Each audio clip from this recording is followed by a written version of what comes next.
Hello everyone, welcome back. Revision classes kadandi. Revision classes lo we'll be dealing October month current affairs, thereby November month, December month, every month itla October nunchi continue చేద్దాం current affairs. So దీంట్లో ఇవాల్టి మన session లో ఒక 20 questions తీసుకొని దానికి related ఇంకా content ఏమన్నా ఉన్నా కూడా అవన్నీ యాడ్ చేసి will be discussing in today session. దాంట్లో first one see which initiative recently completed its 10th anniversary on October 2nd, 2024. That is Swachh Bharat Mission. ఇక్కడ మీకు ఇంకొక డౌట్ రావచ్చు, ఆప్షన్స్ లో మేక్ ఇన్ ఇండియా క్యాంపెయిన్ ఉంది కదండి. Make in India కూడా 2014 సంవత్సరంలోనే స్టార్ట్ చేశారు కదా, అది కూడా 10 years కంప్లీట్ అయింది కదా. మరి రెండిట్లో ఏ ఆప్షన్ టిక్ చేయాలి అని అన్నప్పుడు ఇక్కడ అందుకే వాడు క్లియర్ గా October 2nd, 2024 అని మెన్షన్ చేశాడు. Whereas make in India campaign వచ్చేసి 25th September స్టార్ట్ అయింది కాబట్టి the right option will be Swachh Bharat mission. October 2nd, 2014, that is the birth anniversary of Mahatma Gandhi garu. అప్పుడు మన 2014 నుంచి 2019 వరకు కంటిన్యూ చేస్తామని చెప్పి మన ప్రధానమంత్రి నరేంద్ర మోడీ గారు ఈ ఇండిపెండెన్స్ డే స్పీచ్ ఆ సందర్భంగా ఆయన ఇంట్రడ్యూస్ చేద్దామని చెప్పేసి ఆ స్పీచ్ లో చెప్పారు. దాని తర్వాత October 2nd గాంధీ గారి పుట్టినరోజు సందర్భంగా దీన్ని ఇంట్రడ్యూస్ చేశారు. స్వచ్ఛ భారత్ మిషన్ దీని మెయిన్ మోటో వచ్చేసి ఏంటి అని అంటే ఓడిఎఫ్. ఇనిషియల్లీ స్టార్ట్ చేసినప్పుడు ఓడిఎఫ్ ఓపెన్ డెఫికేషన్ ఫ్రీ అంటే ఉన్నటువంటి మన భారతదేశంలో ఉన్నటువంటి ప్రాంతాలన్నింటినీ కూడా ఓపెన్ డెఫికేషన్ ఫ్రీ స్టేటస్ గా చూడాలి అన్నది లక్ష్యంగా దీన్ని ఇంట్రడ్యూస్ చేశారు.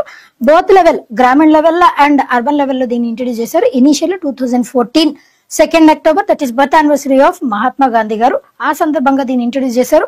అప్పటి నుంచి 2019 వరకు, దాని తర్వాత 2020 నుంచి 2025 వరకు సెకండ్ ఫేజ్ ని స్టార్ట్ చేశారు. దాంట్లో భాగంగానే రీసెంట్ గా 10 years కంప్లీట్ అయిన సందర్భంగా like last year October 2nd, 2024 దాంట్లో భాగంగా కొన్ని ప్రోగ్రామ్స్ ని కూడా కండక్ట్ చేశారు.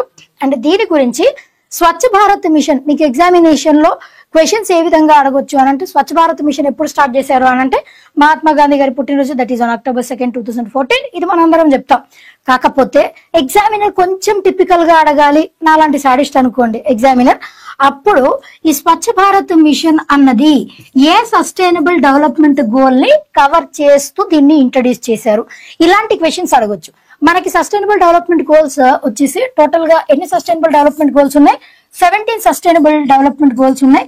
ఫ్రమ్ 2015 to 2030, 2015 నుంచి 2030 సంవత్సరం వరకు యునైటెడ్ నేషన్స్ ఆర్గనైజేషన్ వాళ్ళు దాంట్లో ఉన్నటువంటి మెంబర్ కంట్రీస్ అన్ని కూడా బై 2030 17 సస్టైనబుల్ డెవలప్మెంట్ గోల్స్ ని అచీవ్ చేయాలని అన్ని ఏరియాస్ ని కవర్ చేస్తూ 17 SDGs ని ఇంట్రడ్యూస్ చేసింది. దీనికంటే ముందు ఇంకా ఇన్ డెప్త్ తో వెళ్ళామనంటే సస్టైనబుల్ డెవలప్మెంట్ గోల్స్ ఏ డెవలప్మెంట్ గోల్స్ ప్లేస్ ని రీప్లేస్ చేస్తూ వచ్చాయనంటే SDGs were introduced replacing millennium development goals. But ఈ రెండిట్లో ఉన్నటువంటి కామనాలిటీ ఏంటంటే ఇది 2015 నుంచి 2030 వరకు, వేరాజ్ మిలీనియం డెవలప్మెంట్ గోల్స్ వచ్చేసి 2000 నుంచి 2015 వరకు. కాకపోతే ఇక్కడ 8 మిలీనియం డెవలప్మెంట్ గోల్స్ మాత్రమే ఉండేవి. అంటే కొన్ని ఏరియాస్ ని మాత్రమే కవర్ చేసేవి. అట్లా కొన్ని ఏరియాస్ కి మాత్రమే పరిమితం అవ్వకూడదు, అన్ని ఏరియాస్ ని కవర్ చేస్తూ ఉండాలి అన్న ఉద్దేశంతో యునైటెడ్ నేషన్స్ ఆర్గనైజేషన్ ఏం చేసింది అని అంటే 17 సస్టైనబుల్ డెవలప్మెంట్ గోల్స్ ని 2015 నుంచి 2030 వరకు అచీవ్ అవ్వాలి అన్న ఉద్దేశంతో 17 ని ఇంట్రడ్యూస్ చేసింది. దాంట్లో సస్టైనబుల్ డెవలప్మెంట్ గోల్ 1, 2, 3, 4, 5, 6 మరి వీటన్నిటిని ఎలా గుర్తుపెట్టుకోవాలండి అని అంటే దానికి కూడా షార్ట్ కట్స్ ఉన్నాయి. మనం ఆఫ్లైన్ క్లాస్ లో పేపర్ ఎక్స్ప్లెనేషన్ ఆ టైం పీరియడ్ అప్పుడు నేను సస్టైనబుల్ డెవలప్మెంట్ గోల్స్ ని ఎలా గుర్తుపెట్టుకోవాలి అన్న ట్రిక్ చెప్పాను. Even one of our YouTube sessions లో కూడా SDGs ని గుర్తుపెట్టుకోవడం ఎలా అది కూడా మనం డిస్కస్ చేసామండి. సే for example sustainable development goal 1 అనుకోండి, నా దగ్గర 1 రూపీ ఉంది, ఎవరైనా బెగ్గర్ కనిపిస్తే నేను 1 రూపీ ఆ బెగ్గర్కి ఇస్తాను. దేర్పై ఆయన పోవర్టీ తగ్గిపోతుందని నేను భావించి ఆ 1 రూపీ ఆయనకి ఇస్తాను. అంటే eradicating poverty, that is sustainable development goal 1. 2 వచ్చేసి ఏంటి అని అంటే 2 minutes Maggi, that is nothing but Maggi చేసుకుని తినడం వల్ల 2 నిమిషాల్లో మన ఆకలి తీరుతుంది. Thereby zero hunger, that is sustainable development goal 2. And 3 వచ్చేసి 3 రోజెస్, రంగు రుచి చిక్కదనం. ఈ 3 రోజెస్ వల్ల మనకి వచ్చేది ఏంటండి, మన హెల్త్ బాగుంటుంది. దట్ ఈస్ హెల్త్ గురించి 3rd sustainable development goal. And 4th one వచ్చేసి కనబడే 4వ సింహమే పోలీస్ అవ్వాలంటే మనం చదువుకోవాలి కాబట్టి ఎడ్యుకేషన్ సస్టైనబుల్ డెవలప్మెంట్ గోల్ 4. అదే విధంగా 5 వచ్చేసి ఏంటి అని అంటే పంచ పాండవులు ఒకటే ద్రౌపది అంటే 5 మేల్ ఫెలోస్ కి ఒకటే ఫీమేల్ అంటే అక్కడ జెండర్ డిస్క్రిమినేషన్ ఉంది కదా, ఒక మేల్ కి 1 female, that is fair enough. 5 male fellows కి ఒక ఫీమేల్ అన్నది that is not at all fair enough. కాబట్టి జెండర్ డిస్క్రిమినేషన్ ఉండకూడదు, దట్ ఈస్ గోల్ 5. 6 వచ్చేసి ఏంటండి, మనం అర్లీ మార్నింగ్ లేవగానే ఫస్ట్ ఫ్లైట్ కి టైం అవుతుంది, లండన్ కి వెళ్ళాలని చెప్పేసి వెళ్తాం. Thereby we require water and sanitation, cleanliness, water and sanitation, that comes under SDG 6. ఇప్పుడు స్వచ్ఛ భారత్ మిషన్ అన్నది దేని కిందకు వస్తుంది అంటే, ఈ SDGs గుర్తుపెట్టుకోవడం ఒక ఎత్తు అయితే దాంట్లో మళ్ళీ సబ్ పార్ట్స్ కూడా ఉన్నాయండి. స్వచ్ఛ భారత్ మిషన్ అన్నది సస్టైనబుల్ డెవలప్మెంట్ గోల్ 6.2 ని సాటిస్ఫై చేస్తూ దీనిని ఇంట్రడ్యూస్ చేశారు. కాబట్టి ఎగ్జామినేషన్ లో ఇట్లా కొంచెం టిపికల్ గా ట్విస్ట్ చేసి అడగాలి అని అంటే ఇలాంటి క్వశ్చన్స్ అడగొచ్చు. ఎప్పుడు ఇంట్రడ్యూస్ చేశారో దట్ ఈస్ క్వైట్ న్యాచురల్. అలాంటిది అడగాలి అని అంటే ఆయన ఎగ్జామినర్ స్టేట్మెంట్ వైజ్ క్వశ్చన్స్ లో అడగొచ్చు. Swachh Bharat mission was launched on 2 October place లో 1 అక్టోబర్ 2014 అని ఇవ్వచ్చు. అట్లా రకరకాలు ఇవ్వచ్చు. కాబట్టి వీటన్నిటిని గుర్తుపెట్టుకోవడం చాలా సింపుల్. జస్ట్ ఇక్కడ నేను 6 ఎక్స్ప్లెయిన్ చేశాను. 7 వచ్చేసి ఏంటి అని అంటే, మనం అర్లీ మార్నింగ్ లేవగానే సూర్యుడు సన్ రైజ్ 7కి అవుతుంది కాబట్టి సన్ నుంచి వచ్చేటువంటి energy clean energy, that is sustainable development goal 7. తర్వాత 8 అని అంటే మనం ఆఫీస్ కి వెళ్ళిపోతా ఉంటాం రెడీ అయ్యి టకటక 8 o'clock అని అంటే ఎంప్లాయ్మెంట్ ఆపర్చునిటీస్ ని ప్రొవైడ్ చేసినట్టు. ఇట్లా 1 నుంచి 17 వరకు టోటల్ సస్టైనబుల్ డెవలప్మెంట్ గోల్స్ ఉన్నాయి. ఇవాళ క్లాస్ లో 8 చెప్పుకున్నాం. రేపటి క్లాస్ లో జస్ట్ ఇన్ కేసు SDGs గురించి ఏమన్నా ఉంటే రిమైనింగ్ 8 ఎలా గుర్తుపెట్టుకోవాలో రేపటి క్లాస్ లో చెప్తాను. ఇప్పుడు చెప్పుకుంటే 1 hour ఇక్కడ ఖల్లాస్ అయిపోతుంది. కాబట్టి స్వచ్ఛ భారత్ మిషన్ దాని గురించి 10th యానివర్సరీని సెలబ్రేట్ చేస్తూ కొన్ని ప్రోగ్రామ్స్ ని కూడా లాంచ్ చేశారు. స్వచ్ఛతా హీ సేవ, ఈ ప్రోగ్రామ్స్ వచ్చేసి దాంట్లో ఇంపార్టెంట్ ప్రోగ్రామ్ స్వచ్ఛతా హీ సేవ. ఈ స్వచ్ఛతా హీ సేవ అన్నటువంటి ప్రోగ్రామ్ 18 days దీనిని అబ్జర్వ్ చేస్తారు. సెప్టెంబర్ 15 నుంచి అక్టోబర్ 2 వరకు 18 days స్వచ్ఛతా హీ సేవ అన్నటువంటి ఈ క్యాంపెయిన్ కండక్ట్ చేస్తారు. అంటే ఆల్ అక్రాస్ ఇండియా ఈ స్వచ్ఛ భారత్ మిషన్ గురించి మనం ట్యూషన్ లో చెప్పుకుంటూ, బాబు మీరు ఇలా ఉండాలి, ఇలా బిహేవ్ చేయాలి. అట్లా ఈ స్వచ్ఛ భారత్ మిషన్ అన్నది మన ఇండియాలోనే largest behavioural change mission in India. మీకు ఎగ్జామినేషన్ లో ఇలా కూడా అడగొచ్చు. ఇప్పుడు say for example, a government scheme which government scheme aimed towards financial inclusion? ఏంట గవర్నమెంట్ స్కీమ్ చెప్పండి. That is Jan Dhan Yojana. ఈ జన్ధన్ యోజన స్కీమ్ వచ్చేసి ఫినాన్షియల్ ఇంక్లూజన్ కోసం. అలాగే ఇక్కడ స్వచ్ఛ భారత్ మిషన్ గురించి largest behavioural change scheme in India అని అంటే that is Swachh Bharat mission 2014 లో లాంచ్ చేశారు. అండ్ దీని గురించి కొన్ని స్కీమ్స్ ని ODF అని ఇనిషియల్లీ చెప్పుకున్నాం కదా. తర్వాత సెకండ్ ఫేజ్ లో ఏం చేశారంటే ODF ప్లస్ అని అంటే జస్ట్ ఓపెన్ డెఫికేషన్ అంటే తెలుసు కదండి. చుట్టుపక్కల మనం ఆరు బయట షిట్ వెళ్లకుండా దానికంటూ సెపరేట్ గా ల్యాబరేటరీస్ కట్టించాలి, స్టూల్స్ దాంట్లోనే వెళ్ళాలి అన్నది ODF concept. ODF plus concept వచ్చేసి ఏంటి అని అంటే, ODF తో పాటుగా ఇంకా మనం సాలిడ్ వేస్ట్ మేనేజ్మెంట్ ని ఎలా చేయాలి, అండ్ ఇంకా లిక్విడ్ మేనేజ్మెంట్. ఇప్పుడు మనం స్నానం చేసిన వాటర్, అదే విధంగా డిష్ వాష్ చేసినటువంటి వాటర్, అండ్ దాంతో పాటు బట్టలు ఉతికినటువంటి వాటర్, ఈ నీళ్ళన్నిటిని మళ్ళా ఫిల్టర్ చేసి మనం యూజ్ చేసుకోగలిగితే ఆ వాటర్ కి ఏమని పేరు అంటే grey water. Whereas black water అంటే ఏంటి అని అంటే, మన ఫీకల్ మ్యాటర్ అంటే స్టూల్స్ కలిసి ఉన్నటువంటి మ్యాటర్, అదే విధంగా మురుగు నీళ్లు, అదంతా కూడా బ్లాక్ వాటర్ కిందకు వస్తుంది. గ్రే వాటర్ అని అంటే నీళ్ళలాగే ఉంటాయి, కాకపోతే కొంచెం కంటామినేట్ అయ్యి, అంటే మనం యూజ్ చేసినటువంటి వాటర్ ని మరలా రీయూజ్ చేయటానికి కోసం అని చెప్పి చేసేటువంటి ప్రక్రియల్లో భాగంగానే గ్రే వాటర్, బ్లాక్ వాటర్, అట్లా solid waste management and liquid waste management ఆ రెండింటిని ODF కి ఇంట్రడ్యూస్ చేయడమే ODF ప్లస్ కాన్సెప్ట్. ఇది కూడా ఇంపార్టెంట్. దీనితో పాటు శ్యామ్ ప్రసాద్ ముఖర్జీ నివాస్ ఇది వచ్చేసి దేని గురించి అంటే, ఇక ODF ప్లస్ అని చెప్పుకున్నాం కదా, ఆ ODF ప్లస్ వాళ్ళకి ట్రైనింగ్ ఇవ్వడం కోసం అని చెప్పి ఈ ఇన్స్టిట్యూట్ ని కోల్కతాలో దీన్ని ఎస్టాబ్లిష్ చేశారు. That is Shyam Prasad Mukherjee national institute of water and sanitation, that is SPM Nivas. ఇది ఒక ఇన్స్టిట్యూషన్, Shyam Prasad Mukherjee national institute of water and sanitation.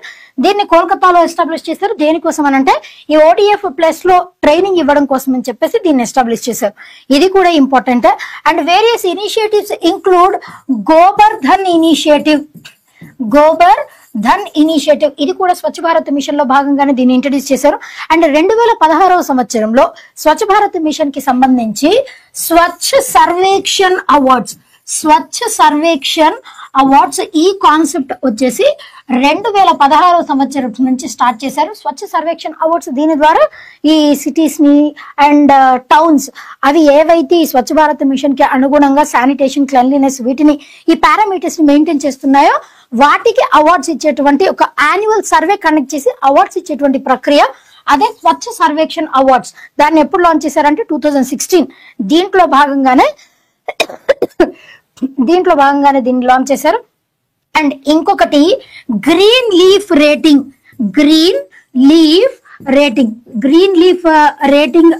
ఇది కూడా స్వచ్ఛ భారత్ మిషన్ లో భాగంగానే green leaf rating survey conduct చేసి ఏదైతే దానికి అనుగుణంగా ఉందో దాన్ని అందజేశారనమాట. ఇవన్నీ దీంట్లో స్వచ్ఛ భారత్ మిషన్ ద్వారా దాన్ని ఇంట్రడ్యూస్ చేసినటువంటి వేరియస్ ప్రోగ్రామ్స్.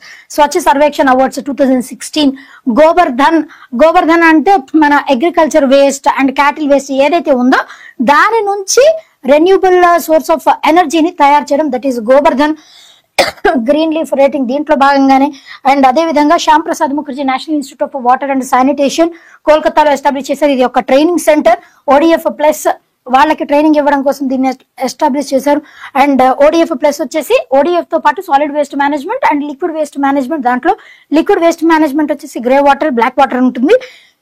వేరే సాలిడ్ వేస్ట్ మేనేజ్మెంట్ అంటే మనం డైలీ యూజ్ చేసుకున్నటువంటి కిచెన్ వేస్ట్, అదే విధంగా ఇండస్ట్రియల్ వేస్ట్, కమర్షియల్ వేస్ట్ ఏదైతే ఉంటుందో దాంట్లో రెన్యూబుల్ అంటే మరలా రీసైకిల్ చేసే ప్రొడక్ట్స్ ఏవైతే ఉన్నాయో వాటిని రీసైకిల్ చేయడం, that is solid waste management, that is ODF plus.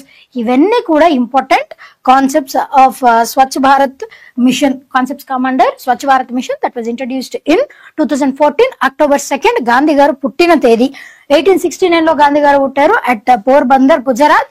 Where as he died 1948 January 30. అప్పుడు గాంధీ గారు చనిపోయారు కదండి. That day was observed as martyrs day. And Gandhi Jayanti వచ్చేసి that is celebrated on his birth anniversary, that is October 2. ఇది వచ్చేసి గాంధీ గారు చనిపోయినటువంటి death anniversary. Gandhi గారి టూంబ్ కూడా important. What is the name of Gandhi's tomb? ఇట్లా మన నేషనల్ లీడర్స్ ఒక్కొక్కళ్ళ టూంబ్ కి ఒక్కొక్క పేరు ఉంది.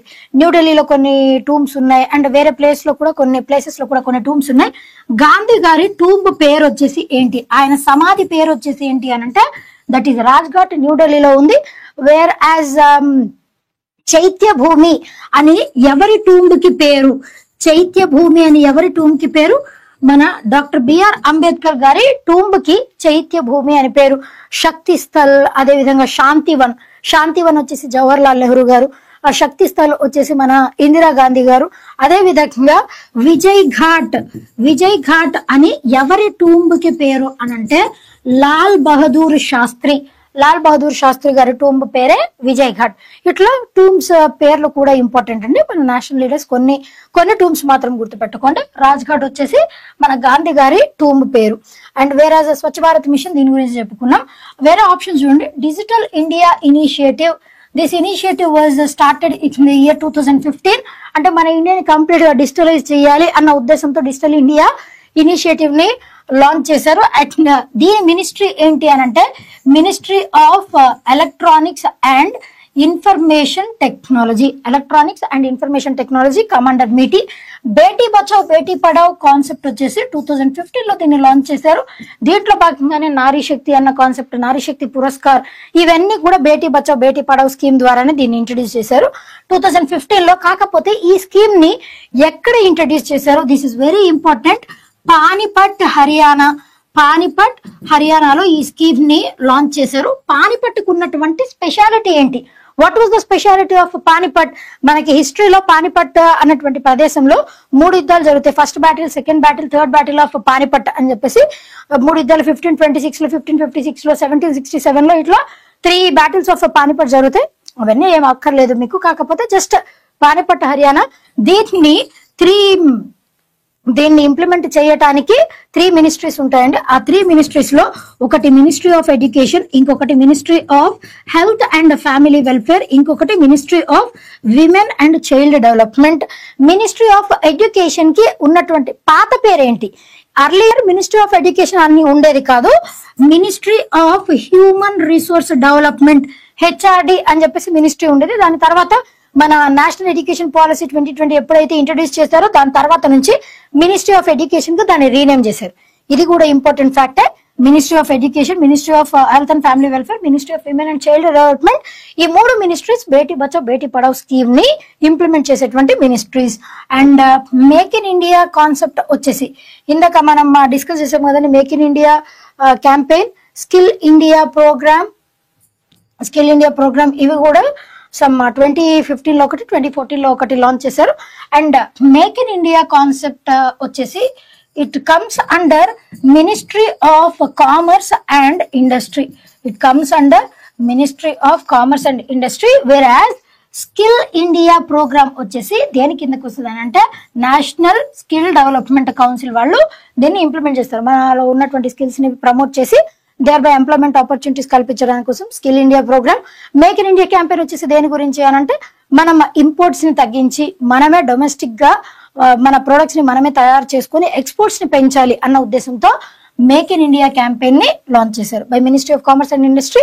స్కిల్ ఇండియా ప్రోగ్రామ్ వచ్చేసి నేషనల్ స్కిల్ డెవలప్మెంట్ సెంటర్ వాళ్ళు దీనిని ఇంప్లిమెంట్ చేస్తారు. ఇవి these are several other important aspects regarding this one, right. ఇంకా దీంట్లో స్వచ్ఛతా హీ సేవ అని చెప్పేసి ఇందాక ఇనిషియేటివ్ సమ్ 18 days ఉంటుందని చెప్పుకున్నాం కదా, దీని ద్వారా ఇంత అచీవ్ ఈ డిఫరెంట్ థింగ్స్ ని మనం అచీవ్ చేసాం అని చెప్పడం కోసం మాత్రమే ఇక్కడ డిస్ప్లే చేసాం, అంతే, nothing else. Right. Name the Indian batsmen who has recently become the fastest cricketer to reach 27,000 international runs. Who is he? He is Virat Kohli. Virat Kohli గారు he has become the 4th cricketer to achieve this task. Earlier Australian cricketer అయినటువంటి Ricky Ponting ఈయన achieve చేశారు ఈ feet ని. And Sri Lankan cricketer అయినటువంటి కుమార్ సంగక్కర ఈయన, and దానితో పాటు మన ఇండియన్ సచిన్ టెండూల్కర్ గారు కూడా అచీవ్ చేశారు ఈ ఫీట్ ని. కాకపోతే విరాట్ కోహ్లీ గారి స్పెషాలిటీ వచ్చేసి ఏంటి అని అంటే ఈయన ఫాస్టెస్ట్, తక్కువ ఇన్నింగ్స్ లోనే 27,000 రన్స్ ని స్కోర్ చేసినటువంటి క్రికెటర్ గా మన విరాట్ కోహ్లీ గారు నిలవడం అన్నది విశేషం. ఈయన వచ్చేసి విరాట్ కోహ్లీ గారు సమ్ 594 ఇన్నింగ్స్ లో ఇది అచీవ్ చేస్తే మన సచిన్ టెండూల్కర్ గారు వచ్చేసి 623 ఇన్నింగ్స్ లో 623 ఇన్నింగ్స్, ఈయన వచ్చేసి 594 ఇన్నింగ్స్ లో 27,000 రన్స్ ని అచీవ్ చేశారు. ఆ విధంగా he has become the fastest cricketer and 4th cricketer in the world to achieve this task. Another persons ever అంటే Ricky Ponting, Kumar Sangakkara. Australia capital currency వచ్చేసి ఏమున్నాయండి? Canberra is the capital city of Australia and the currency is Australian dollar. Sri Lanka వచ్చేసి, శ్రీలంకకి 2 capital cities ఉంటాయి కదండి. Sri Lanka old name వచ్చేసి ఏంటి? Ceylon was the old name of Sri Lanka. Colombo is the capital city, one of the capital city, and Jayadwarepu Kotte is another capital city of Sri Lanka, and currency vachesi Sri Lankan rupee. Capital currency of Australia Canberra and Australian dollar. Ravichandran Ashwin garu ఈయన recent గా he has become the second Indian to achieve highest, అంటే second Indian highest wicket keeper గా ఈయన నిలిచారు. Earlier Ravichandran Ashwin గారి కంటే ముందు Anil Kumble was the ఎక్కువ వికెట్స్ తీసినటువంటి వ్యక్తి అనిల్ కుంబ్లే. ఆయన తర్వాత రవిచంద్రన్ అశ్విన్, వాళ్ళిద్దరూ రిటైర్ అయిపోయారు. We know that. Ravichandran Ashwin అయితే రీసెంట్ గా రిటైర్మెంట్ ని కూడా అనౌన్స్ చేశారు. Second Indian highest wicket keeper, ఎక్కువ వికెట్స్ తీసినటువంటి సెకండ్ ఇండియన్ గా మన రవిచంద్రన్ అశ్విన్ ఉన్నారు.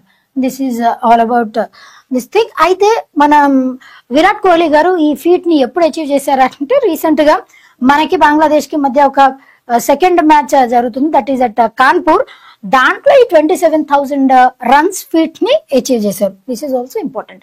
Which initiative was officially launched during the signing of MOU between ఈ డిఓఎస్జేఈ అంటే department of social justice and empowerment. ఇంకొకటి నల్సా అంటే national legal service authority, that is legal service association or authority in October 2024. ఈ రెండు combine అయ్యి recent గా ఒక memorandum of understanding ని సైన్ చేసుకున్నాయి.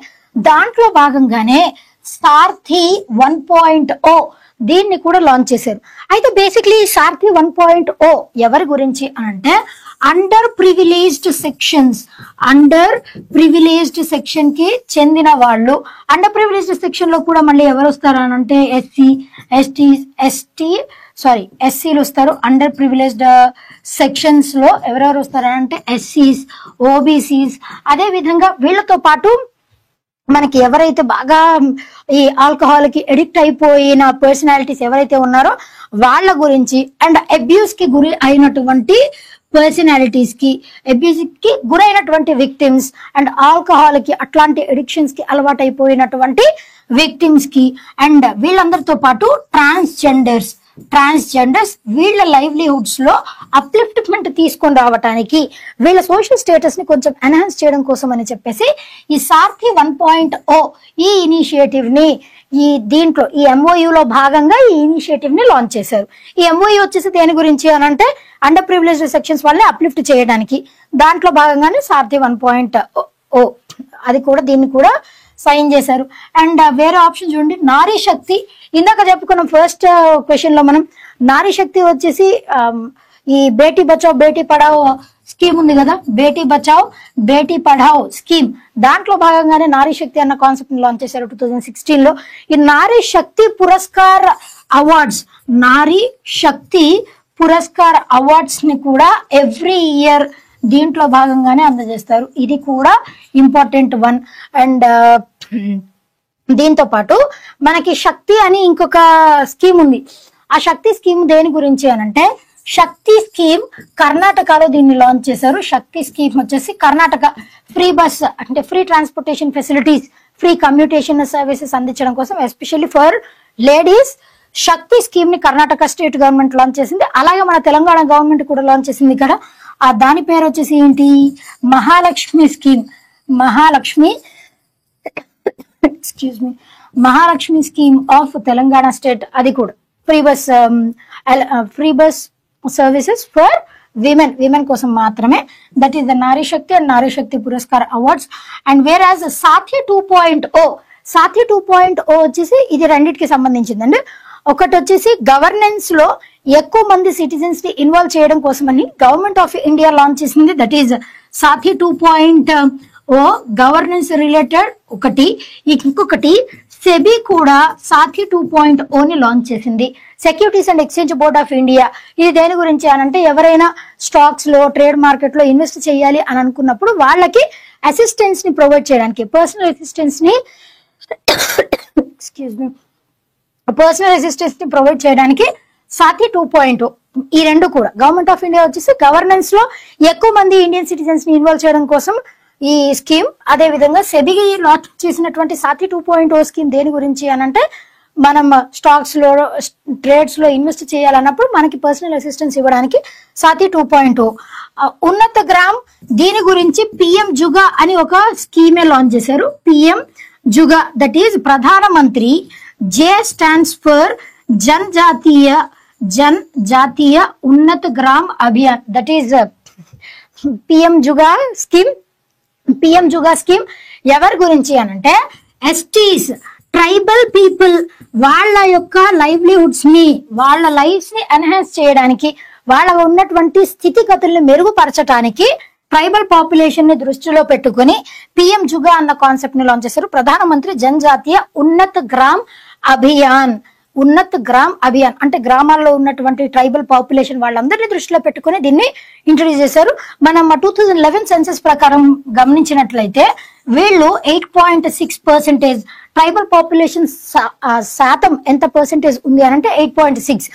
ఆ ప్రజలందరి లైవ్లీహుడ్స్ ని ఎన్హాన్స్ చేయడం కోసం అని చెప్పేసి పిఎం జుగాని లాంచ్ చేశారు. అండ్ 2011 సెన్సస్ ప్రకారమే ఎక్కువ మంది ట్రైబల్ పాపులేషన్ ఉన్నటువంటి స్టేట్ ఏది, state with highest tribal population వచ్చేసి ఇట్ ఈస్ మధ్యప్రదేశ్. దాని తర్వాత వేరే వేరే ఉన్నాయి.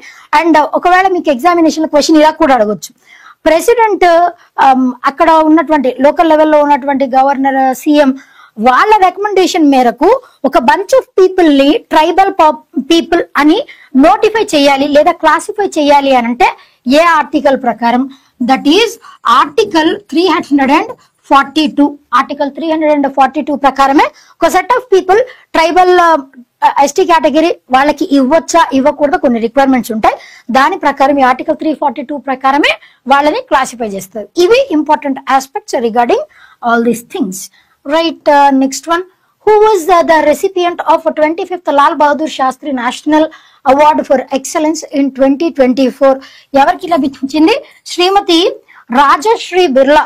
ఈవిడ వచ్చేసి ఆదిత్య బిర్లా ఫౌండేషన్ లో ఒక సెపరేట్ వింగ్ రూరల్ డెవలప్మెంట్ కోసం అని చెప్పి ఈవిడ తీసుకున్నటువంటి ఇనిషియేటివ్స్, ఈవిడ సమ్ మిలియన్స్ ఆఫ్ పీపుల్, కొన్ని హండ్రెడ్స్ ఆఫ్ విలేజెస్ లో మిలియన్స్ ఆఫ్ పీపుల్ లైవ్లీహుడ్స్ లో చేంజెస్ తీసుకొని రావడానికి ఎక్కువ తప్పించినటువంటి మహిళనే శ్రీమతి రాజశ్రీ బిర్లా.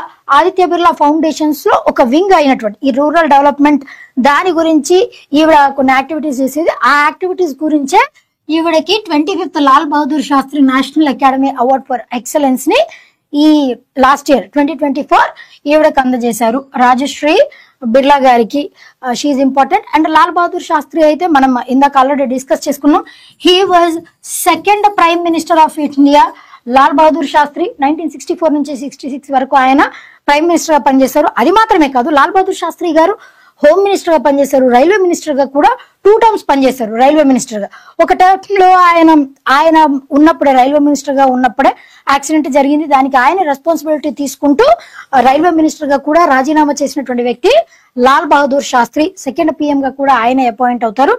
ఆయన సమాధికి ఉన్నటువంటి పేరే Vijay Ghat. Vijay Ghat was the name of tomb of Lal Bahadur Shastri. Is from Uttar Pradesh. ఇదంతా మనం ఇందాక చెప్పుకున్నాం. లాల్ బహదూర్ శాస్త్రి. అండ్ వేరే ఆప్షన్ చూడండి, అరుంధతి భట్టాచార్య. ఆవిడ ఎప్పుడు సమ్ ఎస్బీఐ ఉన్నప్పుడు Arundhati Bhattacharya, she was there. Now she is not in to news. కాకపోతే Nita Ambani, she is very important. Recent గా 142nd ఇంటర్నేషనల్ ఒలింపిక్ కౌన్సిల్ ఈ సెషన్ జరిగిందండి. ఆ సెషన్ లో భాగంగా ఈవిడ్ని మన భారతదేశం నుంచి ఇంటర్నేషనల్ ఒలింపిక్ కమిటీలో రెండవసారి కూడా for the second time also she got appointed as a member of IOC international Olympic కమిటీలో రెండవసారి కూడా యునానిమస్ గా ఎలెక్ట్ అయింది. అది ఎప్పుడు అనంటే 142nd IOC లో ఆ సెషన్ లో భాగంగా ఈవిడ్ని యునానిమస్ గా 100% ఓట్స్ తో రెండవసారి కూడా IOC లో మెంబర్ అయినటువంటి మహిళ ఎవరు అనంటే she is Indian Nita Ambani. She is Nita Ambani. And Kiran Majumdar, Indra Nooyi, these personalities are industrialist, మనందరూ తెలిసిన విషయమే. Right, next question. Recently Kamaladevi Chattopadhyay NIF అంటే some national foundation, I stands for something was there. NIF book prize 2024 దానికి షార్ట్ లిస్ట్ అయినవి ఏది అని అడుగుతున్నారు. ఏది గెలిచింది అని అడగట్లా, దానికి జస్ట్ షార్ట్ లిస్ట్ అయినవి ఏంటి అని అంటే ఈ 4 కూడా షార్ట్ లిస్ట్ అయ్యాయి. కాకపోతే విన్ అయింది ఏది అని అంటే it is apart the life and thought of doctor BR Ambedkar. ఆ పుస్తకాన్ని రాసింది ఎవరు అని అంటే అశోక్ గోపాల్. ఇవి గుర్తుపెట్టుకోండి, దీస్ ఆర్ ఇంపార్టెంట్. ఇవి జస్ట్ షార్ట్ లిస్ట్ అయ్యాయి అంతే. ఇవన్నీ షార్ట్ లిస్ట్ అయ్యాయి. కాకపోతే దాంట్లో నుంచి విన్ అయింది ఏంటి అని అంటే ఆన్సర్ వచ్చేసి ఇక్కడ ఆల్ ఆఫ్ ద అబోవ్. కాకపోతే గెలిచింది ఏది? This is add on information. That is apart the life and thought of doctor BR Ambedkar by Ashok Gopal. ఇట్లా ఇది ఏ పుస్తకాలకి ఇస్తారు అని అంటే మన భారతదేశంలో ఎవరైతే ఇంగ్లీష్ భాషలో అయినా రాయాలి పుస్తకాన్ని, లేదా వేరే భాషలో రాసినప్పటికీ కూడా దాన్ని అట్లీస్ట్ ఇంగ్లీష్ లాంగ్వేజ్ లోకి ట్రాన్స్లేట్ చేసైనా ఉండాలి. ఈ రెండిట్లో ఏదో ఒకటి జరిగి ఉండాలి. ఖచ్చితంగా ఇంగ్లీష్ లాంగ్వేజ్ ఈజ్ కంపల్సరీ. అట్లా వాళ్ళని ఐడెంటిఫై చేసి ఈ కమలాదేవి చటోపాధ్యాయ్ ఈవిడ వచ్చేసి ఎవరండి? ఈవిడ మెడ్రాస్ నుంచి కమలాదేవి చటోపాధ్యాయ్ మనకి ఈవిడ మెడ్రాస్ నుంచి she has become the first women to contest elections. Contest చేశారు, ఆ మాట వాస్తవమే, కాకపోతే గెలవలేదండి. కాకపోతే దీంతో పాటు ఈవిడ ఈ మన హ్యాండీక్రాఫ్ట్స్ ఉన్నాయి కదా, రూరల్ ఏరియాస్ లో హ్యాండీక్రాఫ్ట్స్ ని బాగా ఉత్తేజితం చేయటానికి, వాటిని రివైవ్ చేయటానికి రూరల్ హ్యాండీక్రాఫ్ట్స్ రివైవలిస్ట్ గా ఈవిడ ఎక్కువ కాలం పనిచేశారు. అండ్ మెడ్రాస్ నుంచి కంటెస్ట్ చేసినప్పటికీ కూడా ఈవిడ ఎటువంటి సీట్లని గెలవలేకపోయారు, కమలాదేవి చట్టోపాధ్యాయ్. కాకపోతే ఈవిడ writer also, she has written many books. ఆవిడ గురించి కూడా చాలా పుస్తకాలు ఆవిడ గురించి కూడా వచ్చాయి. ఆవిడ పేరు మీదగానే ఇట్లా ఈ అవార్డ్స్ ని అందజేస్తూ ఉంటారు. Kamaladevi Chattopadhyay NIF book prize అంటే మన నేషనల్ లెవెల్లో ఇచ్చేటువంటి ప్రైజ్, నేషనల్ ఇండియా ఫౌండేషన్ అనుకుంటా NIF book prize. Correct me if I'm wrong, దాని గురించి చెప్పండి. Right, NIF stands for what? Okay, see the next one. Which small finance bank has received approval from the RBI for foreign exchange services? It is Ujjivan Small Finance Bank. అసలు ఇక్కడ మనకు తెలియాల్సినటువంటి అంశం small finance bank అంటే ఏంటి, bank కి దీనికి ఏమైనా differences ఉన్నాయా అంటే, స్మాల్ ఫైనాన్స్ బ్యాంక్స్ ఎవరైతే అండర్ సర్వ్డ్ అన్సర్వ్డ్ పీపుల్ ఉంటారో విలేజెస్ లో, వాళ్ళకి కూడా బ్యాంకింగ్ సర్వీసెస్ ని ప్రొవైడ్ చేయడం కోసమే స్మాల్ ఫైనాన్స్ బ్యాంక్ ని ఎస్టాబ్లిష్ చేశారు. అండ్ స్మాల్ ఫైనాన్స్ బ్యాంక్స్ వచ్చేసి అంటే మనకి బ్యాంక్స్ ఏ విధమైనటువంటి పనులు అయితే చేస్తే అవన్నీ చేస్తే, కాకపోతే కొంచెం వాటికంటే సబ్ లెవెల్లో ఉంటాయి స్మాల్ ఫైనాన్స్ బ్యాంక్స్. అలా రికగ్నైజ్ చేసేది ఎవరు అనంటే regulated and recognized by RBI only. మొట్టమొదటి స్మాల్ ఫైనాన్స్ బ్యాంక్ ఏది గుర్తింపు పొందినది అనంటే that is capital small finance bank in the year 2017. దీని హెడ్ క్వార్టర్స్ వచ్చేసి పంజాబ్ లో ఉన్నాయి. And whereas Ujjivan small finance bank వచ్చేసి హెడ్ క్వార్టర్స్ కర్ణాటకలో ఉన్నాయి. అండ్ ఈ బ్యాంక్ కి రీసెంట్ గా RBI పర్మిషన్ గ్రాంట్ చేసింది. ఈ పర్మిషన్ కేవలం ఫారిన్ ఎక్స్చేంజ్ సర్వీసెస్ వీటికి మాత్రమే కాకుండా అండ్ ఇంకా కేటగిరీ 1 స్టేటస్ కూడా RBI ఇచ్చింది. దీనితో పాటు ఫారిన్ ఎక్స్చేంజ్ సర్వీసెస్ అంటే ఏంటి బేసిక్లీ అంటే, ఫారిన్ ఎక్స్చేంజ్ సర్వీసెస్ అని అంటే మన కరెన్సీ ఏదైతే ఉందో ఇండియన్ రూపీ, మన కరెన్సీని ఇంకొక వేరే ఫారిన్ కరెన్సీస్ లో, సే ఫర్ ఎగ్జాంపుల్ US డాలర్ ఉంది, అదే విధంగా పౌండ్ లో కానీ క్రోన్స్ లో కానీ ఇట్లా వేరే కరెన్సీలోకి కన్వర్ట్ చేసుకోవచ్చు. వాటిని మనం రిజర్వ్స్ గా పెట్టుకుంటాం. ఎందుకు? మాక్సిమం మనం ట్రేడ్ యాక్టివిటీస్ చేసేటప్పుడు డాలర్ ని యూజ్ చేస్తాం. డాలర్ తో పాటు ఇంకా అప్పుడప్పుడు వేరే కరెన్సీస్ ని యూజ్ చేస్తూ ఉంటాం, మన కరెన్సీ కాకుండా. అలాంటి ట్రేడ్ యాక్టివిటీస్ లో పనిచేస్తుంది అని చెప్పేసి ఈ ఫారిన్ ఎక్స్చేంజ్ సర్వీసెస్ ని మనం అంటే మన కరెన్సీని వేరే కరెన్సీస్ లో మార్చుకోవటానికి, ఫారిన్ ఎక్స్చేంజ్ సర్వీసెస్ అట్లా మార్చుకోవటానికి ఉజ్జీవన్ స్మాల్ ఫైనాన్స్ బ్యాంక్ కి కూడా RBI పర్మిట్ అనేది గ్రాంట్ చేసింది. ఫస్ట్ SFB వచ్చేసి ఏది అని అంటే it is the capital small finance bank. These are two important things regarding this one. And recent గా RBI 2024 లో RBI మానిటరీ పాలసీ కమిటీని ఇంట్రడ్యూస్ చేసింది. ఈ మానిటరీ పాలసీ కమిటీలో ఎంతమంది సభ్యులు ఉంటారో మీ అందరికి తెలిసిన విషయమే. టోటల్ గా 6 మంది సభ్యులు ఉంటారు. ఈ 6లో 3 వచ్చేసి 3 మెంబర్స్ ని RBI అపాయింట్ చేస్తుంది, 3 మెంబర్స్ ని గవర్నమెంట్ ఆఫ్ ఇండియా అపాయింట్ చేస్తుంది. ఇది కూడా మీకు తెలిసిన అంశమే. కాకపోతే ఆ 3 RBI అపాయింట్ చేసినటువంటి 3లో ఎవరెవరు ఉన్నారు అని అంటే, professor Ram Singh one of the important persons, and Saugata Bhattacharya S. Bhattacharya, he is another important person.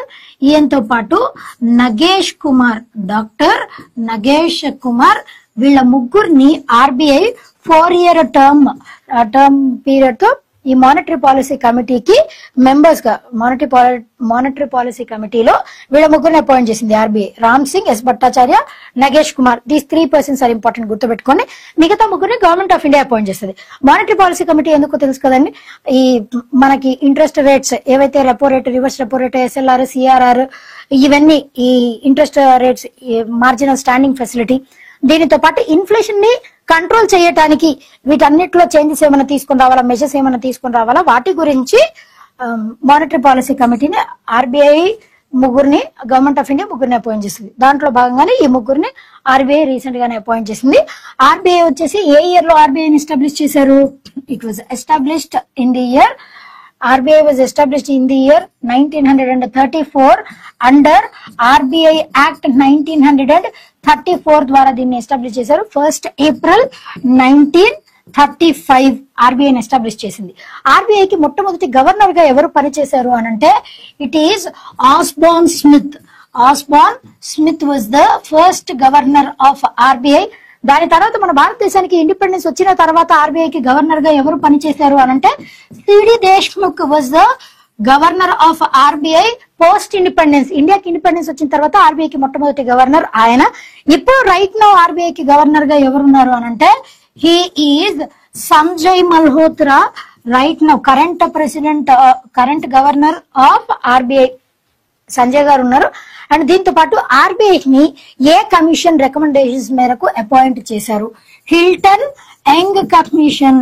Hilton Young commission. This commission is also very important. Hilton Young commission recommendations మేరకు దీన్ని ఎస్టాబ్లిష్ చేశారు. RBI headquarters of course Mumbai. And ఆర్బీఐని ఏ year లో nationalize చేశారు అని అంటే RBI was nationalized in the year 1949. ఇవన్నీ ఆర్బీఐకి సంబంధించి important static part. Right, next one. Which state government has launched Gramodaya, a comprehensive program aimed at developing areas affected by left-wing extremism? That is Odisha state government. Odisha capital city వచ్చేసి ఏముందండి? That is Bhubaneswar is the capital city of Odisha. దీనికి chief minister గా ఎవరున్నారు? Mohan Charan Majhi. Mohan Charan Majhi was serving as the chief minister. And Odisha state government ఎప్పుడు ఏర్పడింది? Odisha was established on 1st April 1936. మన ఇండియాకి independence రాకముందు ఒక లాంగ్వేజ్ ని బేస్ చేసుకుని ఒడియా అన్నది లాంగ్వేజ్, ఆ లాంగ్వేజ్ ని బేస్ చేసుకుని ఏర్పడినటువంటి మొట్టమొదటి రాష్ట్రం ఏది అని అంటే pre independence, that is Odisha state was established on 1st April 1936. And Odia language కి ఎప్పుడు క్లాసికల్ లాంగ్వేజ్ రికగ్నిషన్ వచ్చింది అని అంటే it was in the year 2014. మొట్టమొదటి ఏ లాంగ్వేజ్ కి క్లాసికల్ లాంగ్వేజ్ రికగ్నిషన్ వచ్చింది? ఇట్ ఈస్ టు తమిళ్, దాని తర్వాత సాంస్క్రిట్, దాని తర్వాత తెలుగు, కన్నడ, దాని తర్వాత మలయాళం, దాని తర్వాత ఒడియా 2014. అండ్ రీసెంట్ గా 2024 లో కూడా 5 లాంగ్వేజెస్ కి క్లాసికల్ లాంగ్వేజ్ రికగ్నిషన్ అన్నది లభించింది. దీన్ని ఎలా గుర్తుపెట్టుకోవచ్చు అని అంటే కిలియన్ ఎంబప్పే ఉన్నాడు కదా, ఆ కిలియన్ ఎంబప్పే అలా గుర్తుపెట్టుకోండి. Bengali, Assamese, Pali, Prakrit and Marathi. Kylian Mbappe ఆయన పేరు గుర్తుపెట్టుకుంటే సరిపోతుంది. మరాఠీ, బెంగాలీ, అస్సామీస్, పాలీ, ప్రాకృత్ ఈ 5 లాంగ్వేజెస్ కి రీసెంట్ గా క్లాసికల్ లాంగ్వేజ్ రికగ్నిషన్ వచ్చింది. టోటల్ గా మనకి అర్లియర్ 6 లాంగ్వేజెస్, ఇప్పుడు 5 languages, as a whole 11 languages ఉన్నాయి క్లాసికల్ లాంగ్వేజెస్. అండ్ ఓకే, ఇప్పుడు ఈ స్కీమ్ వచ్చేసి గ్రామోదయ అన్న స్కీమ్ లెఫ్ట్ వింగ్ ఎక్స్ట్రీమిజం అన్న నక్సలిజం అన్న బోత్ ఆర్ సేమ్. నక్సలిజం అన్న లెఫ్ట్ వింగ్ ఎక్స్ట్రీమిజం అన్న కూడా సేమ్. మన ఇండియాలో అయితే నక్సలిజం లేదా నక్సలైట్స్ అని చెప్పి మన ఇండియాలో అంటారు. ఆల్ ఓవర్ ద వరల్డ్ దీనికే, ఈ నక్సలిజం కే గ్లోబల్ లెవెల్లో ఏమని పేరు అంటే, గ్లోబల్ లెవెల్లో అయితే మావోయిజం అని అంటారు, వేరాజ్ మన ఇండియా వరకు అయితే నక్సలిజం అని అంటారు. ఈ పేరు కూడా మనకి ఏ ప్రాంతం తరపు నుంచి వచ్చింది అని అంటే నక్సల్ బరీ, వెస్ట్ బెంగాల్ లో ఒక region that is Naxalbari, ఆ ప్రాంతం నుంచి ఆరిజినేట్ అయినటువంటి వర్డ్ నక్సలిజం. అంటే వీళ్ళు ఎంత ఎక్స్ట్రీమ్ ఎండ్కైనా వెళ్ళి వాళ్ళకు ఉన్నటువంటి రైట్స్ ని సాధించుకోవడానికి ఎంత ఎక్స్ట్రీమ్ కైనా వెళ్తారు. Those persons are Naxalites. మన ఇండియాలో నక్సలిజం అంటారు, గ్లోబల్ లెవెల్లో అయితే మావోయిజం అంటారు. దాని నుంచి వాటి నుంచి ఎఫెక్ట్ అయినటువంటి గ్రామాల్ని పరిరక్షించడానికి ఒక కమిటీని కూడా ఏర్పాటు చేసి దాని ద్వారా ఏ ఏరియాస్ అయితే ఎఫెక్ట్ అయ్యాయో అంటే రైట్స్ ఎవరికైతే వాళ్ళకు ఉన్నటువంటి ఫండమెంటల్ రైట్స్ కానీ వేరే ఎకనామిక్ రైట్స్ కానీ ఈ బేసిక్ రైట్స్ ఏవైతే ఉన్నాయో వాటిని తెప్పించడం, వాటిని మరలా తిరిగి తీసుకొని రావడం కోసం అని చెప్పేసి గ్రామోదయ అన్న ఇనిషియేటివ్ ని ఒడిషా సీఎం లాంచ్ చేశారు. That is in the name of Gramodaya. Right, next one. Who has become the first South Korean writer to win the Nobel literature prize? ఎవరు? She is Han Kang from South Korea. Earlier South Korea నుంచి Nobel prize వచ్చింది, కాకపోతే peace prize మాత్రమే వచ్చింది. Piece కేటగిరీలో south Korea నుంచి వచ్చింది prize. And literature రంగంలో సౌత్ కొరియా నుంచి she is the first one and she is the 18th female writer to win. She is 18th female writer to win this Nobel literature prize ని గెలుచుకున్నటువంటి 18వ మహిళ ఈవిడ. Han Kang from South Korea. ఈవిడ ఈ poverty నుంచి, వేరే economic inequalities, societal inequalities నుంచి ఆ ఇన్ఈక్వాలిటీస్ ని ఎవరైతే ఫేస్ చేసి డిస్క్రిమినేషన్ కి గురి అయిన వాళ్ళు ఉన్నారో వాళ్ళ గురించి, వాళ్ళ లైవ్లీహుడ్స్ గురించి, వాళ్ళ లైఫ్స్ గురించి ఈవిడ ఎక్కువ పోయట్రీ, ప్రోస్ ఫామ్ అదంతా రాసేవారట. అట్లా ఆవిడకి ఈ నోబెల్ లిటరేచర్ ప్రైజ్ వచ్చింది. అండ్ మీరు వేరే ఆప్షన్స్ అబ్జర్వ్ చేసినట్టయితే యానీ ఎర్నాక్స్, ఈవిడకి 2022లో నోబెల్ లిటరేచర్ వచ్చింది. She's from France capital currency వచ్చేసి ఏంటంటే Paris and the currency is euro. South Korea capital currency వచ్చేసి ఏంటి, Seoul is the capital and the currency is won. And Jon Fosse, he has won from for the year 2023 Norway capital currency వచ్చేసి ఏంటి, Oslo and currency is Norwegian crown capital currency. Selma Lagerlof ఈవిడ వచ్చేసి ఎవరు అంటే she was the first woman writer to win Nobel prize in literature. Sweden from in the year 1909 అనుకుంటా rough గా. She's from the country Sweden capital currency వచ్చేసి ఏమున్నాయి, Stockholm is the capital city and the currency is Swedish krone. మన India నుంచి మొట్టమొదట who was the first Indian to win Nobel prize అని అంటే it is Rabindranath Tagore. Luckily literature లో ఈయనకి 1913లో literature లో ఫర్ హిస్ బుక్ గీతాంజలి, ఆయన రాసినటువంటి గీతాంజలి అన్న పుస్తకానికి గాను నోబెల్ ప్రైజ్ లభించింది. అండ్ రవీంద్రనాథ్ ఠాగూర్ గారి గీతాంజలి పుస్తకం. రవీంద్రనాథ్ ఠాగూర్ గారికి నైట్హుడ్ అన్న టైటిల్ కూడా ఉండేది. కాకపోతే ఆ నైట్హుడ్ టైటిల్ ని ఏ మూమెంట్ లో, నేషనల్ మూమెంట్ లో ఒక రివోల్ట్ జరుగుతుంది, ఆ నాన్ కోఆపరేషన్ మూమెంట్ అది. ఆ నాన్ కోఆపరేషన్ మూమెంట్ లో ఈయన నైట్హుడ్ టైటిల్ ని వెనక్కి ఇచ్చేస్తారు. అదే విధంగా గాంధీ గారికి ఇచ్చినటువంటి కైజరే హింద్ ఆ టైటిల్ ని ఆయన వెనక్కి ఇచ్చేస్తారు, త్యజిస్తారు. అట్లా నైట్హుడ్ టైటిల్ ఎవరికైతే ఉంటుందో వాళ్ళ పేరు ముందు సర్ అని యాడ్ అవుతుంది. మన రవీంద్రనాథ్ ఠాగూర్ గారికి సర్ అని ఎందుకు లేదని అంటే ఆయన వెనక్కి ఇచ్చేశారు కాబట్టి. సర్ సయ్యద్ అహ్మద్ ఖాన్, ఆయన ఈ ముస్లిం రిఫార్మ్ మూవ్మెంట్స్ కోసం ఫైట్ చేసినటువంటి పర్సన్స్ లో వహాబీ మూవ్మెంట్ సర్ సయ్యద్ అహ్మద్ ఖాన్ ఆయన ఇంపార్టెంట్ పర్సన్, ఆయన కూడా నైట్హుడ్ టైటిల్ ఉంటుంది కాబట్టి సర్ అనే పేరు. అట్లా రవీంద్రనాథ్ ఠాగూర్ వచ్చేసి he is the first Indian to receive Nobel prize in literature కేటగిరీలోనే ఆయనకు వచ్చింది. These are important facts. Nobel prize వచ్చేసి ఏ ఇయర్ లో మొట్టమొదటి నోబెల్ ప్రైజ్ ని ప్రెజెంట్ చేయడం స్టార్ట్ చేశారు అని అంటే it was in the year 1901. 1895 లో మన ఆల్ఫ్రెడ్ నోబెల్ గారి విల్లు ప్రకారం ఆయన సంపాదించినటువంటి ఆస్తిలో నుంచి టోటల్ గా 5 డిఫరెంట్ కేటగిరీస్ నుంచి అవార్డ్స్ ఇవ్వమని చెప్పేసి ఆయన విల్లులో రాసి పెట్టున్నాయి.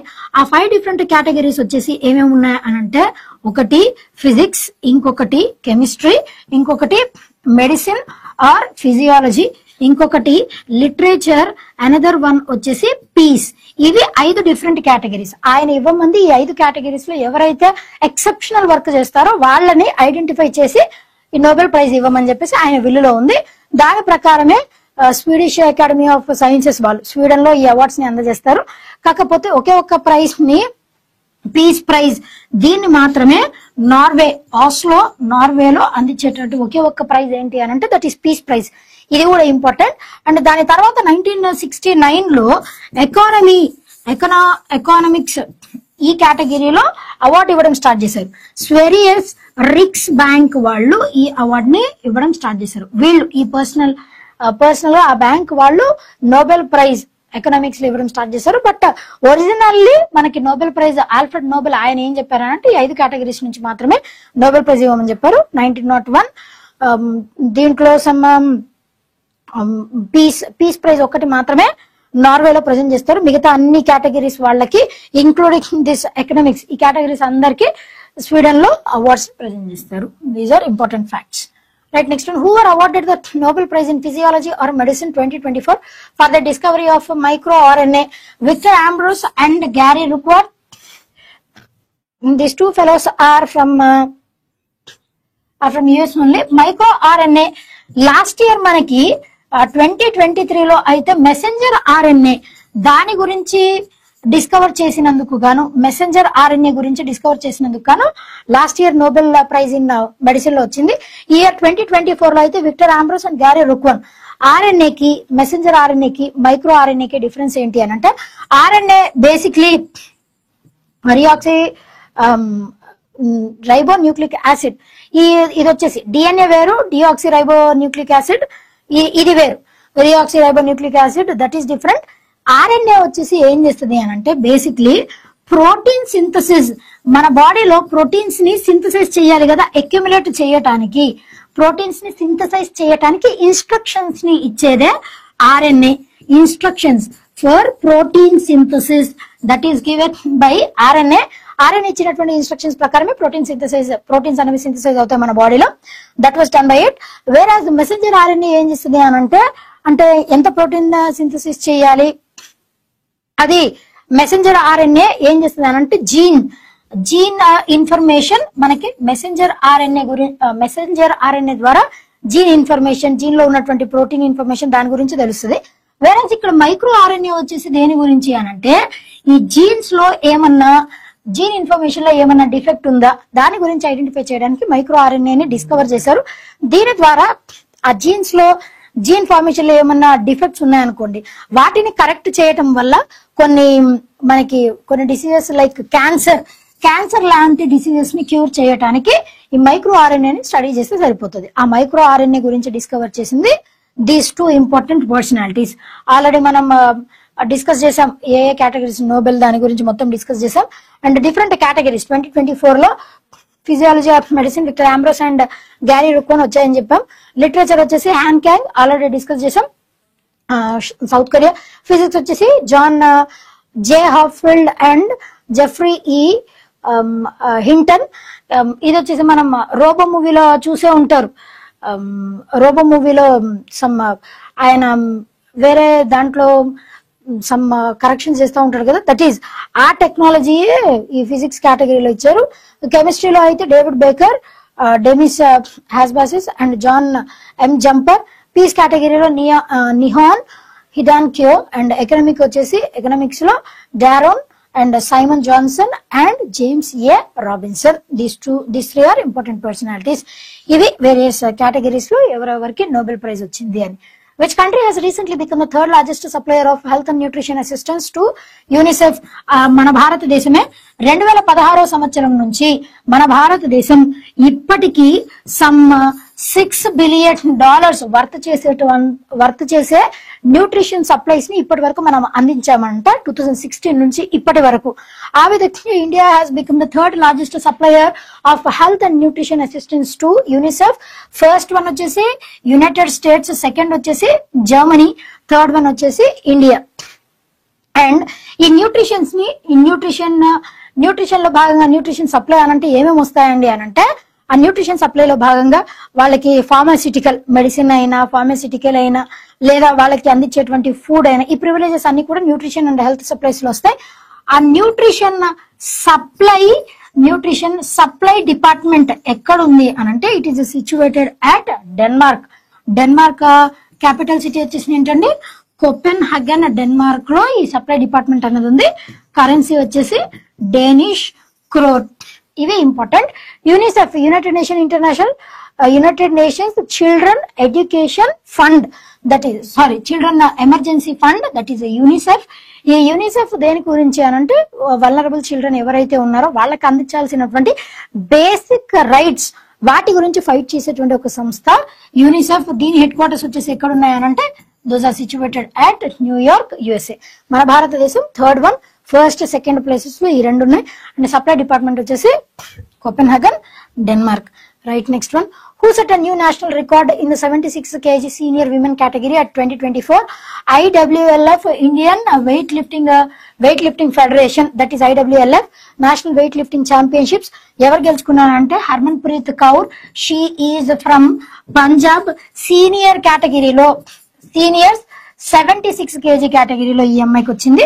Where as she also Heena from Punjab. ఈ అమ్మాయి కూడా సేమ్ 76 kg కేటగిరీలో 76 kgs వెయిట్ లిఫ్ట్ చేసినందుకు జూనియర్ కేటగిరీలో హీనాకు వచ్చింది. సీనియర్ కేటగిరీలో అయితే హర్మన్ప్రీత్ కౌర్. అండ్ ఇది వరకు మీరాబాయి చను టోక్యో ఒలింపిక్స్ 2020లో మీరాబాయి చనుకి సిల్వర్ మెడల్ వచ్చింది 49 kg category. These three are important. IWLF National Weightlifting championships Himachal Pradesh లో జరిగే దాంట్లో భాగంగానే సీనియర్ కేటగిరీ జూనియర్ కేటగిరీలో వీళ్ళిద్దరికి లభించాయి.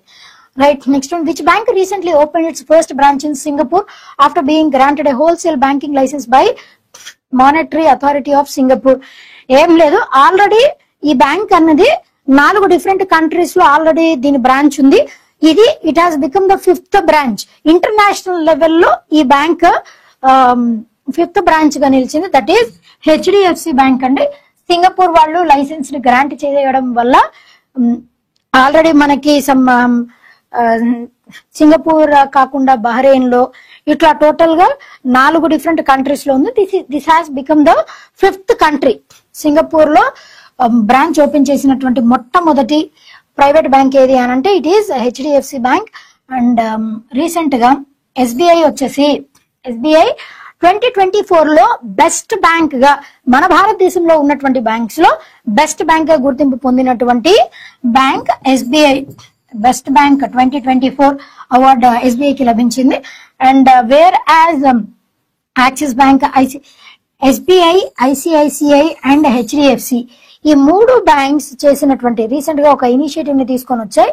ఆ ఇనిషియేటివ్ వచ్చేసి ఏంటి అని అంటే SBI was recognized as best bank in India by Global Finance magazine. వాళ్ళు బెస్ట్ బ్యాంక్ ఇన్ ఇండియా గా దీన్ని రికగ్నైజ్ చేశారు. That was the first thing. ఇంకొకటి, యాక్సిస్ బ్యాంక్ రీసెంట్ గా international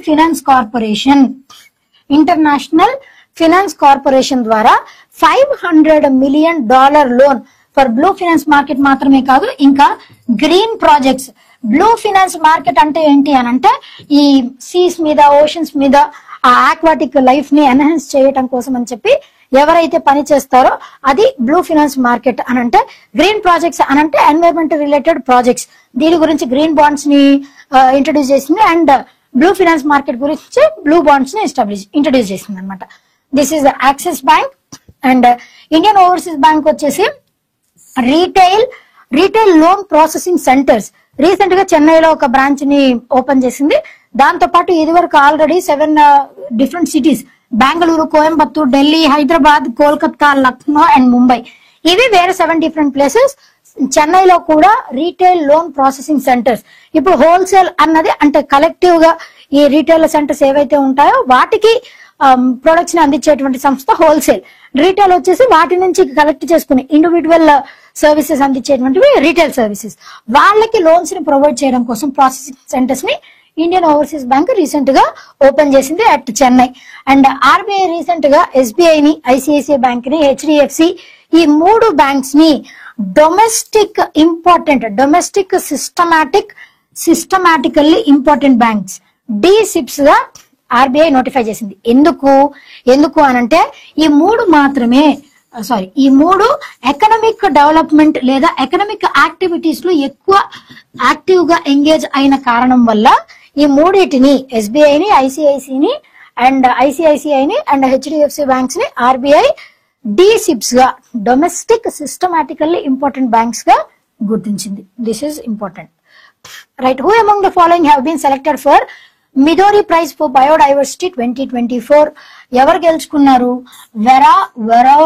వరోనోవా. She is from the country Kazakhstan దేశానికి చెందినటువంటి మహిళ. Kazakhstan capital వచ్చేసి ఏంటి అని అంటే that is Astana and the currency is tenge. That is one. ఇంకొక లేడీ ఎవరు అని అంటే సాబెల్ అగస్టినా కాల్డెరోన్ కార్లోస్. వీళ్ళిద్దరు ladies. She has one.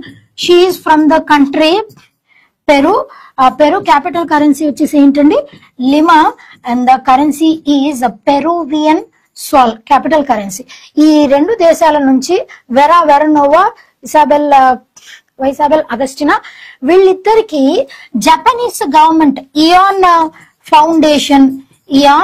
Foundation వాళ్ళు అండ్ ఇంకొక ఫౌండేషన్ కూడా ఉంది. ఇవన్నీ కూడా ఈ 2 ఫౌండేషన్స్ వచ్చేసి దే ఆర్ ఫ్రమ్ జపాన్ దేశానికి చెందినటువంటి ఫౌండేషన్స్. ఈ ఫౌండేషన్స్ వాళ్ళు రీసెర్చ్ అంటే ప్రతి 2 years ఒకసారి బయోడైవర్సిటీలో బయోడైవర్సిటీ అంటే ఏంటి, wide variety of flora and fauna, different groups కి చెందినటువంటి wide variety of species, plants అవ్వచ్చు, యానిమల్స్ అవ్వచ్చు, అవన్నీ కూడా ఎకోసిస్టమ్ లో ఉంటాయి కదా, వాటిని కన్జర్వ్ చేయడానికి తీసుకునేటువంటి మెజర్స్ నే వాటిని కలెక్టివ్ గా బయోడైవర్సిటీ అంటాం. ఆ రంగాల్లో ఎవరైతే ఎక్కువ కన్జర్వేటరీ మెజర్స్ తీసుకుంటారో వాళ్ళని ఐడెంటిఫై చేసి అవార్డ్స్ ఇస్తా ఉంటారు. ఈ ఇయర్ వచ్చేసి వీళ్ళిద్దరికి వచ్చింది, Vera and Isabel. She from Kazakhstan and she from Peru. వీళ్ళిద్దరికి అవార్డు వచ్చింది.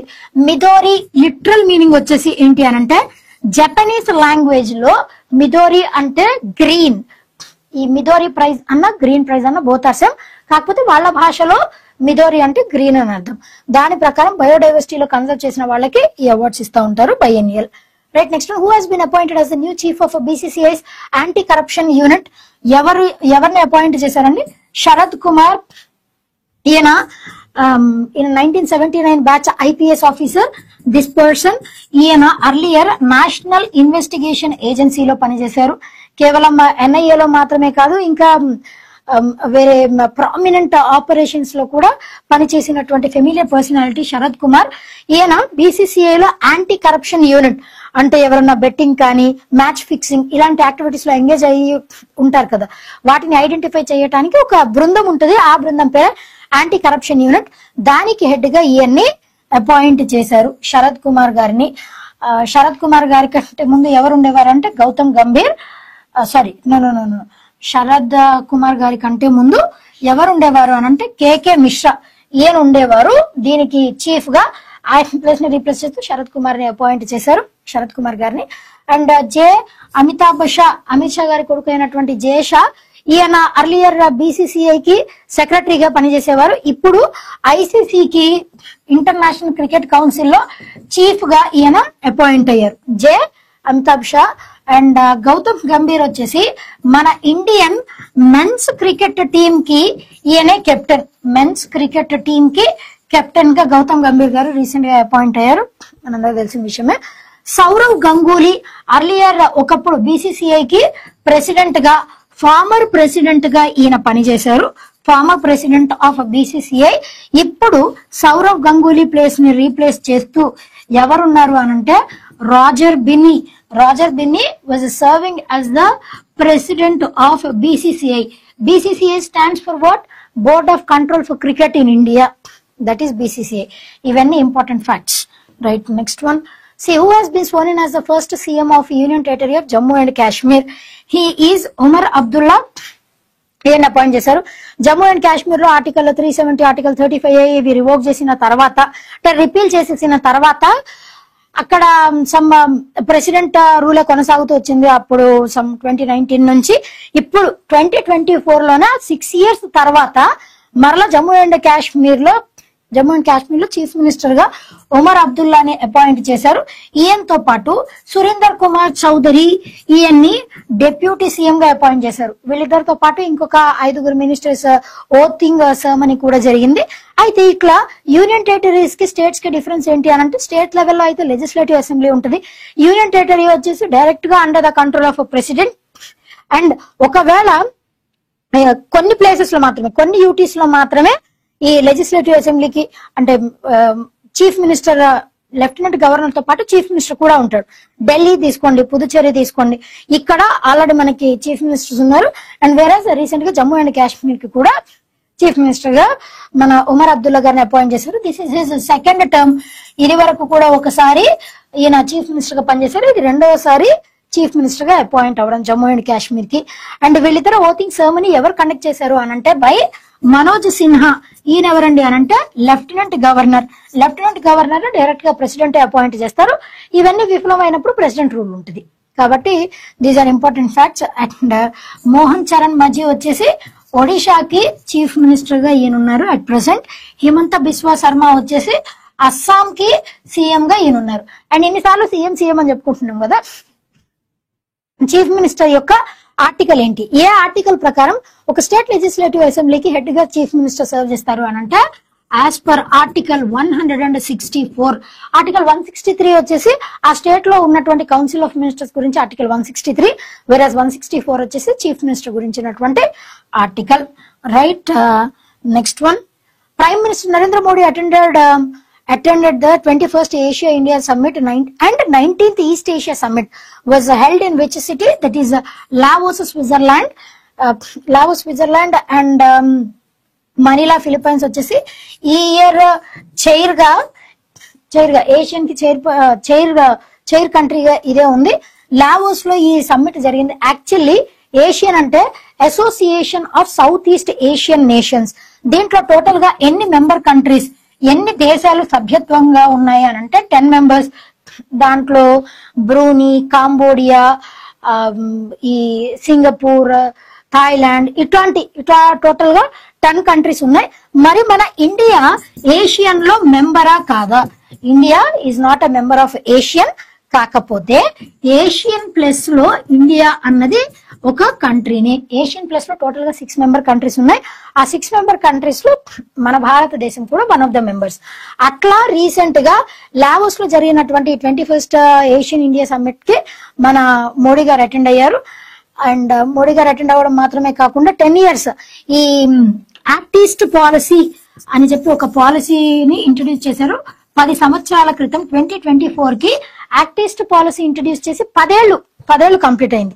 దాన్ని కూడా దీంట్లో డిస్ప్లేగా యాక్ట్ ఈస్ట్ పాలసీ వచ్చేసి దేని గురించి అని అంటే మన భారతదేశానికి చుట్టుపక్కల ఉన్నటువంటి నైబర్హుడ్ కంట్రీస్ తో పాటు మన ఫ్రెండ్లీ రిలేషన్షిప్స్ ని కలిగి ఉండాలి అన్న ఉద్దేశంతో యాక్ట్ ఈస్ట్ పాలసీని ఇంట్రడ్యూస్ చేశాం.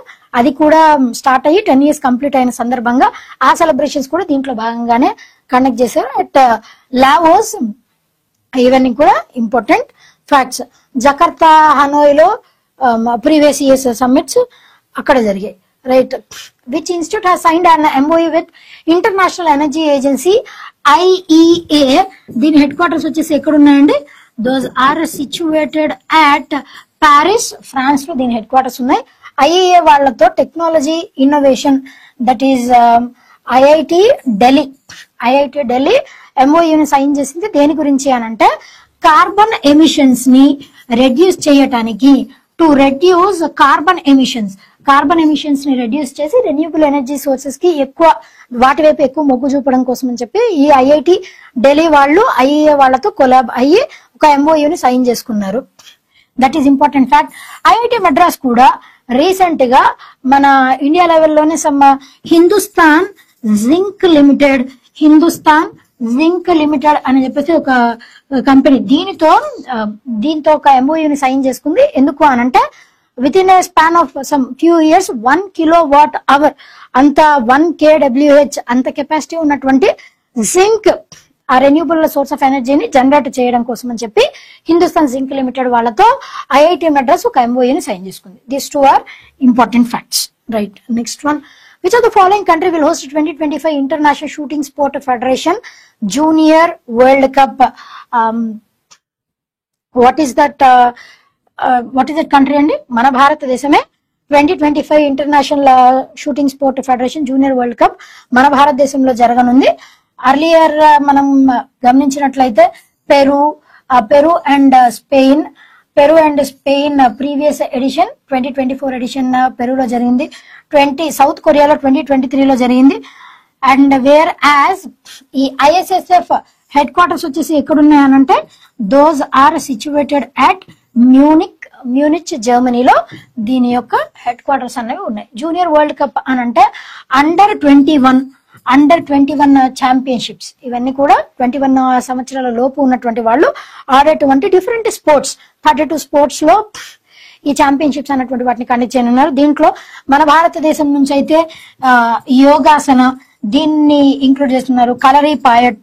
కలరిపాయట్టు, మార్షల్ ఆర్ట్ ఇట్లాంటి స్పోర్ట్స్ కూడా దీంట్లో ఇంక్లూడ్ చేసి కండక్ట్ చేయనున్నారు in India only. Right. Next one. Assam Chief Minister Himanta Biswa Sarma has launched what is that scheme? Nijat Moina scheme to fight against child marriages. Which of the following statements are correct?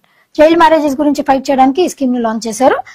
ఈ scheme ప్రకారం all girl students from class 11 to post graduation 11th class నుంచి అంటే intermediate నుంచి PG వరకు ఎవరైతే చదువుకుంటారో వాళ్ళకి ప్రతి నెల స్టైఫండ్ ఇస్తారు. ఆ స్టైఫండ్ వచ్చేసి ఎన్ని మంత్స్ ఇస్తారు అంటే 10 నెలల పాటు 1000 రూపాయలు 10 నెలల పాటు అందజేస్తారు. This is true. The stipends are 11th 12th వాళ్ళకైతే 1000 రూపీస్, డిగ్రీ స్టూడెంట్స్ కి అయితే 1250 రూపీస్, పీజీ స్టూడెంట్స్ కి అయితే 2500. కాబట్టి అన్ని కరెక్ట్ స్టేట్మెంట్సే.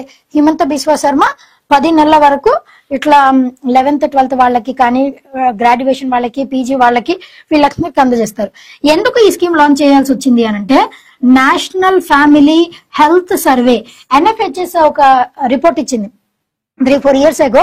ఆ రిపోర్ట్ ప్రకారం 31.8% ఆఫ్ విమెన్ ఆల్రెడీ పిల్లలు కలిగినటువంటి విమెన్ అంటే మహిళలు మదర్స్ గా ఏ ఏజ్ వాళ్ళు ఉన్నారు అని అంటే 20 నుంచి 24 years వాళ్ళు మదర్స్ అయ్యారంట. అంటే మదర్ అయ్యారు అని అంటే లెస్ దాన్ 18 years 18 years కంటే తక్కువ ఏజ్ లోనే వీళ్ళకి వివాహం చేయడం వల్ల ఆ టైంకి వాళ్ళు మదర్ అవ్వడం ఇవన్నీ జరిగాయి. ఆ రిపోర్ట్ ప్రకారం ఇంత శాతం మంది అంటే అఫ్ కోర్స్ ఇంకా almost 32% of women have become mothers 20-24 years excuse me ఆ ఏజ్ లో ఉన్నటువంటి 32% ఆఫ్ మహిళలు మదర్స్ అయ్యారంట. దాన్ని దృష్టిలో పెట్టుకొని చైల్డ్ మ్యారేజెస్ ని ఎరాడికేట్ చేయాలి, దానికోసం ఈ కాన్సెప్ట్ ని లాంచ్ చేసింది Assam state government. Right, last one for today. Which state will host the 38th summer national games 2025? Summer national games ని ఉత్తరాఖండ్ 2025 లో అంటే నేషనల్ లెవెల్లో జరిగేటువంటి స్పోర్ట్స్ ఉత్తరాఖండ్ లో మన భారతదేశంలో 2025 లో లాంచ్ చేయనున్నారు. గోవాలో 2023 లో, గుజరాత్ లో 2022 లో. ప్రీవియస్ ఎడిషన్స్ 37th ఎడిషన్ వచ్చేసి గోవాలో జరిగింది, 36th ఎడిషన్ వచ్చేసి గుజరాత్ లో జరిగింది. ఉత్తరాఖండ్ లో సమ్మర్ నేషనల్ గేమ్స్ 2025 లో ఉత్తరాఖండ్ లో కండక్ట్ చేయనున్నారు.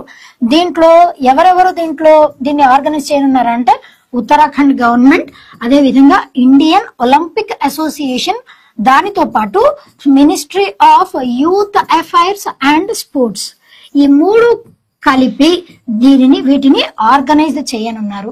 ఇండియన్ ఒలింపిక్ అసోసియేషన్ దీనికి ప్రెసిడెంట్ గా ఎవరున్నారు చెప్పండి?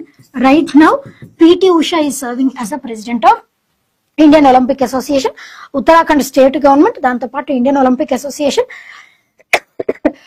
Ministry of youth affairs and sports, ఈ మూడు ఎంగేజ్ అయ్యి సమ్మర్ నేషనల్ గేమ్స్ ని ఉత్తరాఖండ్ లో 2025 లో కండక్ట్ చేయనున్నాయి. Right, next question of the day వచ్చేసి ఈ క్వశ్చన్ కి ఆన్సర్ తెలిస్తే కమెంట్ చేయండి. రేపటి సెషన్ లో మనం డిస్కస్ చేద్దాం దీని గురించి. Who has been appointed as a director of cricket for JSW sport? ఇవన్నీ మీరు చదువుకున్నవే, just as a part of revision కాబట్టి రేపటి క్లాస్ లో మళ్ళీ మనం డిస్కస్ చేద్దాం. If you know the answer, do comment in the comment session. Right, next tomorrow also we will be continuing the same session. We'll meet again tomorrow. Until then, be fit, be consistent and